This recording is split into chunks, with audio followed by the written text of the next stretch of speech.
Hi everyone, welcome back. My name is Kelly Hornberger and I have been a food allergy consultant and educator for the last 16 years. I have multiple severe food allergies as well as our teenage son.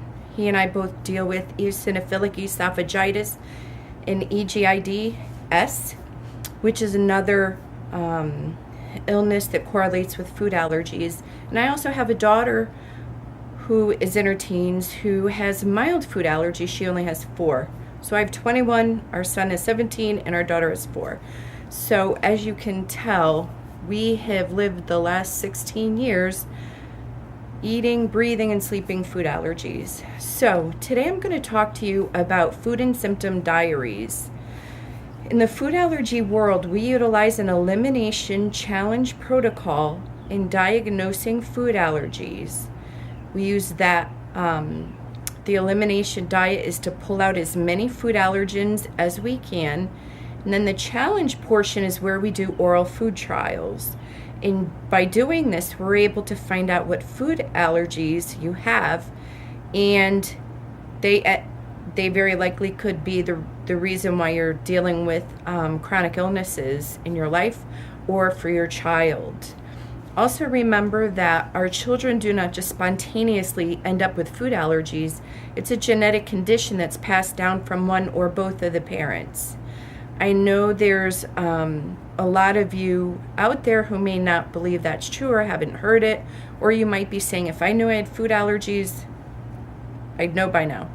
And it's not true. I deal with a lot of adults who don't know they have food allergies till they're in their 20s, 30s, 40s, even 50s. So it's something while you're working to help your child feel better, you may find some food allergies in your own life. So when I work with my clients, we usually work, when we're dealing with children, we also look at mom and dad's diet as well to see if we could find any type of food allergies there. Now, I've had quite a few people say, my child or myself, I failed the elimination diet, it doesn't work, I don't have any allergies, especially for those of you dealing with the eosinophilic esophagitis. The typical elimination diet that I keep hearing about is where you eliminate the top 6 or the top 8 food allergies, typical food allergies. And so what doctors are doing is saying, well, go off, the top 6 or top 8 foods for 3 months, and we'll do an endoscope and see if there's any improvement in symptoms. So I'll have people who, for themselves or their kids, will say take the top 8 food allergies, typical food allergies, out of their diet. They'll be scoped 3 months later and find out they're even worse. Well, the reason for this is because, especially in people with eosinophilic esophagitis, you tend to have more food allergies. Years ago, when I got into food allergy consultation, I was able to identify the people with eosinophilic esophagitis just by the amount of food allergies they have. It was really interesting to learn that over the years that I was able to pick out the person who had EE. So it's something that I've continued with all these years. There are some people who only have 10 food allergies with EE or even less. But the typical EE patient that I've had experience with in these 16 years have multiple food allergies. So let's say you're taking out the top 6 or 8 out of your diet and you're not getting better. Chances are it's because you have food allergies to other foods. And so you wouldn't see improvement. So when I have people say they did the elimination diet and failed, I try and encourage them to look at the protocol that I use because it pulls out many more allergens out of the diet. Now, some people complain because it is a strict diet, but you have to remember, an elimination diet is a tool. It's not a long-term way to live. So by pulling out as many possible food allergens as you can, we're able to improve your symptoms. And that's usually when people feel a little bit better about this elimination diet, because as we pull out so many allergens, they feel better, or they see that their kids are feeling better. And then they start to understand that it's not that they failed the elimination diet previously, it's just they didn't realize they had other foods they were allergic to. So if you failed the top 6 or 8 elimination diet, I really encourage you to look at this protocol I've been using and to consider using it for you or your child to see if there are any other food allergies you just haven't seen yet. The other thing I want to touch upon is the traditional way to test for food allergies. The prick allergy testing, skin testing, blood work, RAST. All of these typically have been showing a lot of false negatives. Even I know from my son and I and our daughter, our most severe food allergens don't even come up. So we don't hang our hat on those results. What I tell people is any food that they test you for that comes out negative using those modalities, then to do a food challenge. Take them out of your diet and see how you feel, and then when we reintroduce them, watch for any reactions. Now, please hear me. I am not talking about anaphylaxis food allergies. Any food that causes anaphylaxis must be avoided at all times. If you accidentally consume it, you need to have your EpiPen on hand and seek medical care. Anaphylaxis can kill people, and it's something I take very seriously, and so should you. So if you have been diagnosed with anaphylaxis to any food, you must always avoid that. So when I'm talking about the food trials where we try a food to see if we're allergic to it, if you're allergic to that food, don't consume the food, okay? I can't stress that enough. We're not dealing with anaphylaxis food allergies in these protocols. We are simply dealing with the other food allergies that typically aren't diagnosed yet, but they're causing you symptoms, okay? Now, before we can start, it's really important that you have a full physical and workup by your own physician. Not every illness is caused by food allergies, so it's important to see your doctor on a regular basis to be sure that you aren't dealing with another illness. If the symptoms you're experiencing, the doctor doesn't seem to have a diagnosis for, then we can look at the possibility that food allergies is causing the issue. So let's talk about some of the illnesses and symptoms that are a result of food allergies. Migraines, very common cause is food allergies. Asthma, there are some environmental allergens that cause asthma. If you have any outdoor allergies, we typically see people also suffer with food allergies. When they're eating a lot of their allergens, their outdoor allergies typically get worse. So if you're dealing with outdoor allergies, it's good to double check for food allergies using the Elimination Challenge Protocol that I will have a video on that I use. It's always good to rule that out. Eczema. Eczema is caused only by food allergies. So if you or your child is living with eczema, you definitely have food allergies you need to figure out. Hives. Some acne is attributed to food allergies. Colic in babies, reflux, GERD, diaper rash. Many diaper rashes are the result of food allergies, especially if a little one has diaper rash and a rash around their mouth. That's typical. Or a diaper rash that spontaneously starts at some point during the day. It's typically a reaction to foods. Another sign in diapered babies is a ring around the anus that seems to improve with diaper rash cream, and when you stop the cream, that ring around the anus comes back. That's typical for food allergies. Mucousy stools or green stools are very indicative of food allergies. GI pain, any kind of GI pain, abdominal pain, diarrhea, constipation, vomiting, nausea. These are all signs of food allergy. Reflux and GERD in adults. I've also had clients that had preemie babies, and as premature babies, they were dealing with some reflux.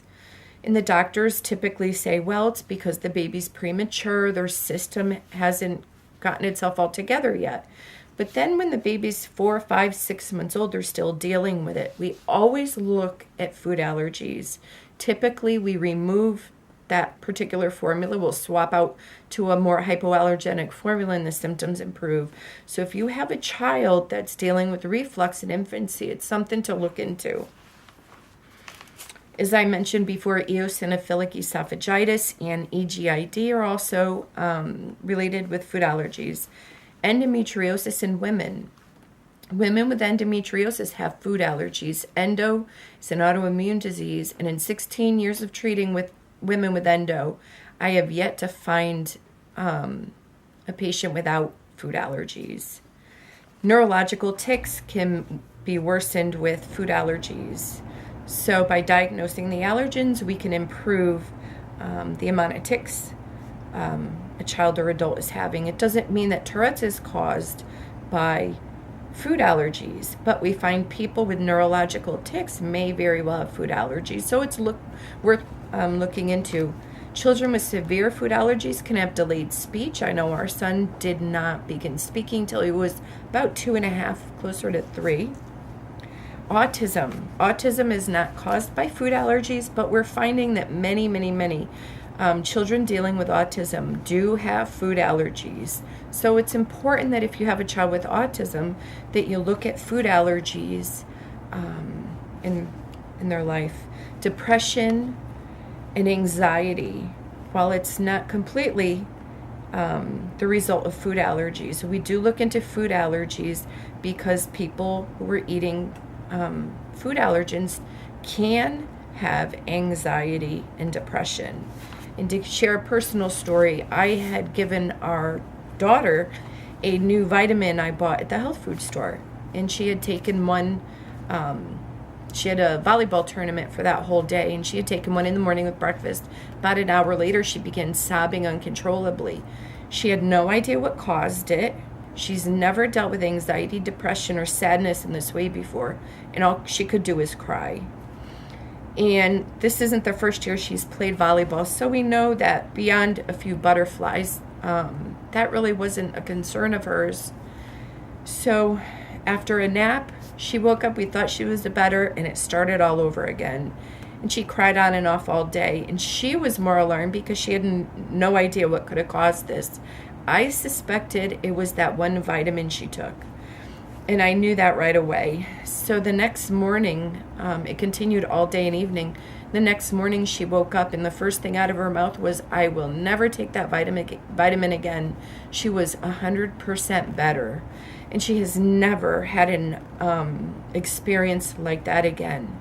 Now, I do remember back when she was about 18 months old, she had a 105 fever, which was typical for our kids to run. But we had given her Motrin, and she began crying. And 6 hours later, while we were at the emergency room, a wonderful pediatrician said he was sure it was an allergy to the Motrin. And sure enough, at the 8-hour mark, she stopped screaming and never had that type of episode before. So for her, that was definitely a sign of an allergy. So you want to keep an eye on that. My heart breaks for a lot of these teenagers and children who are going through depression and anxiety, and I often wonder, are they taking something that's contributing?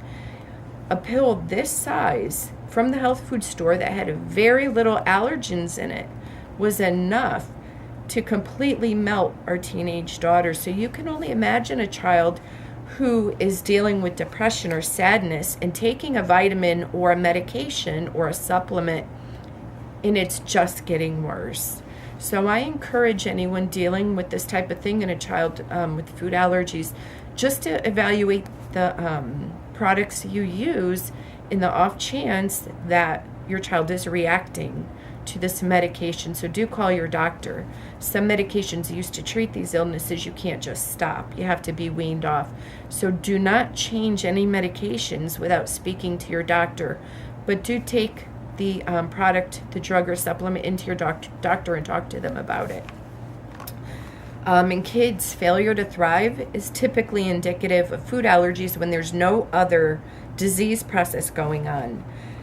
People dealing with obesity or being overweight is very is a very good example of food allergies. Some people will change the way they eat and the weight will just melt off them. And that's typically because they have cut back or stopped eating foods that they were allergic to. Fatigue, low energy, joint pain, muscle pain. If you've seen your doctors and they've ruled out any type of autoimmune disease or any other illness and they're not sure what's causing it, we always look at foods as the reason for it. Now, you're probably saying, because I have heard quite a bit, well, my doctor told me to go gluten-free to improve my symptoms, so I did, and it only got worse. And that's usually because, in my experience, personally and with other clients, when you take a food group out of your diet, you substitute with something else. So you may take wheat and gluten out of your diet, but did you add more corn to your diet, which is typical? And a lot of people are allergic to corn. Same thing with rice. A lot of gluten-free products are rice-based. So you may be allergic to the rice or the corn in the gluten-free products, or to the tapioca or potato products. So it's something to be mindful of. And that's where we come to today's topic, the Food and Symptom Diary. Before I work with any of my clients, I require them to keep a diary. I can't put you on an elimination diet without knowing what you eat. So we have to take the time to log all the foods you eat, foods, drinks, any supplements, medication, vitamins, essential oils, anything that you put in your mouth, we need to document. Now, the key to being consistent is to keep it simple. So we don't need anything elaborate. If you want to make a spreadsheet and print a computer printout every day, then go ahead. Whatever works for you. The important thing is to do it every day. So, with the theory of keeping it simple, on your sheet of paper, on the left-hand side, you're going to write foods. Breakfast, snack, lunch, snack, dinner, snack, midnight snack, however you want to list it. And you're going to write all the foods you eat. If you have a particular cereal for breakfast, just write the name of the cereal, because if I need to go back and look at the ingredients, I'll know exactly what cereal you were eating. If you have McDonald's, just make sure you document whether it was what type of sandwich or whatever. You don't need to even go if you're working with me, you don't need to go as far as breaking down like Egg McMuffin. If you're working with any other medical professional, you're going to have, or a dietitian, you're going to have to break down everything you eat, or keep a copy of the ingredient list for them. I personally don't mind looking up the information that I need. So you're going to put the date at the top, and then on the left side, everything you eat. If it's a medication, make sure you put, make a list of medication, supplements, just so I or your doctors know what that is. On the right side of the paper, you're going to write your symptoms. Write down the symptoms as they come up. I rather have you write too much than too little. So if you're feeling tired and it's because you only had 5 hours of sleep, write tired on your symptom log. Then in parentheses, you could put, I had 5 hours sleep, or I worked 12 hours, or what have you. That way we can decipher whether the symptoms are related to an external source, like a lack of sleep or working too much, or if it is a reaction to a food. And that's basically all you have to do. I keep it simple.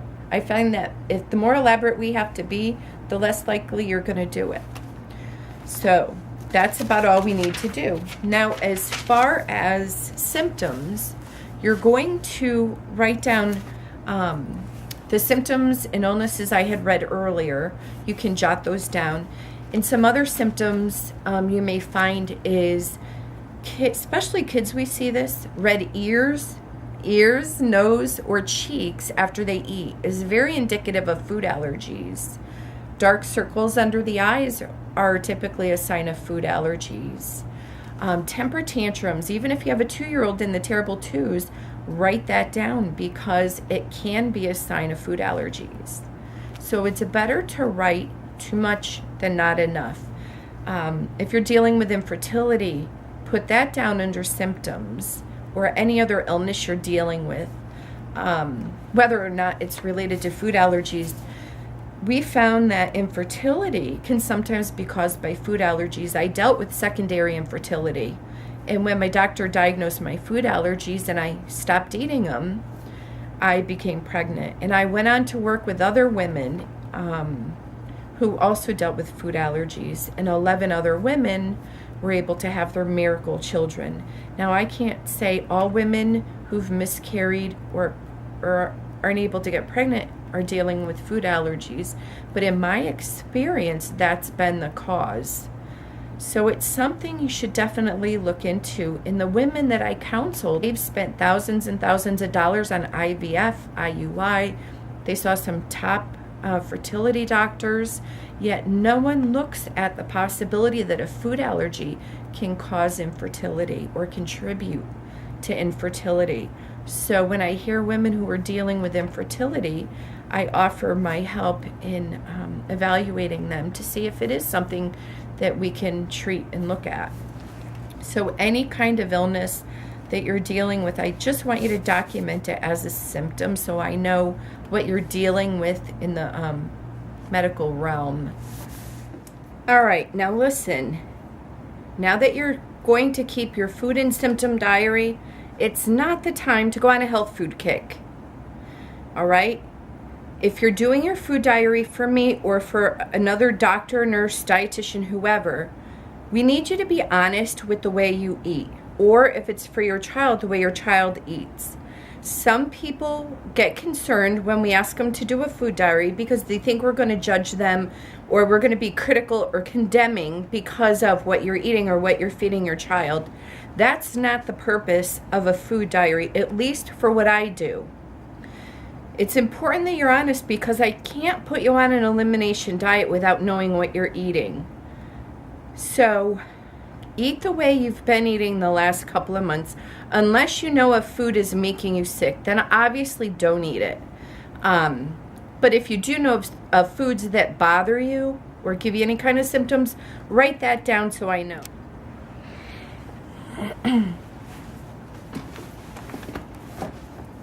If I'm working with you to figure out food allergies in your nursing child, it's even more imperative that you be honest with your diet. Now, if I'm working with a child who's breastfeeding, even if it's just a few times a day, we not only do a food and symptom diary of the child, but we do a food diary of the mom. Because when you have a child who's breastfeeding and has some kind of symptoms, it typically is related to the foods that mom is eating. So it's really important for you to do a food diary for both you and your child.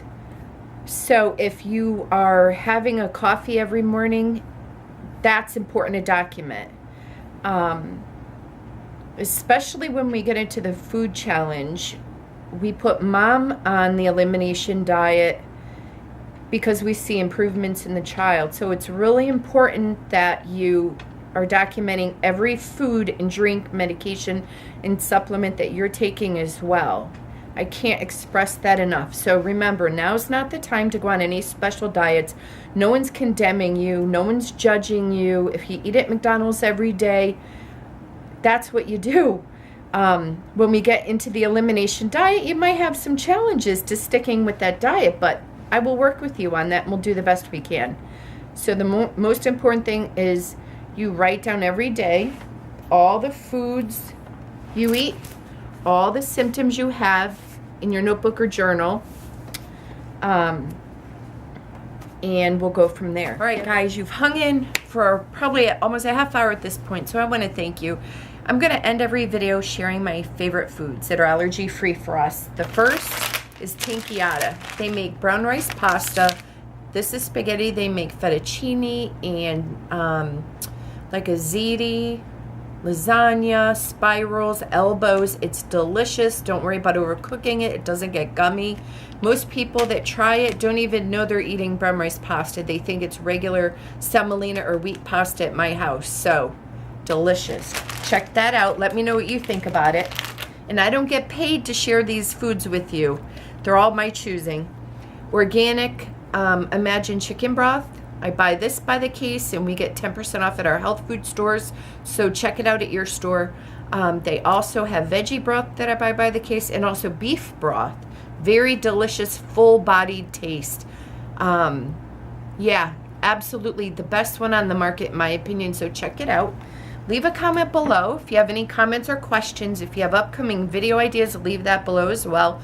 My email is in the description box. Send me an email for any personal questions or you need some more information. I'll be happy to get back to you, and I look forward to hearing from you soon.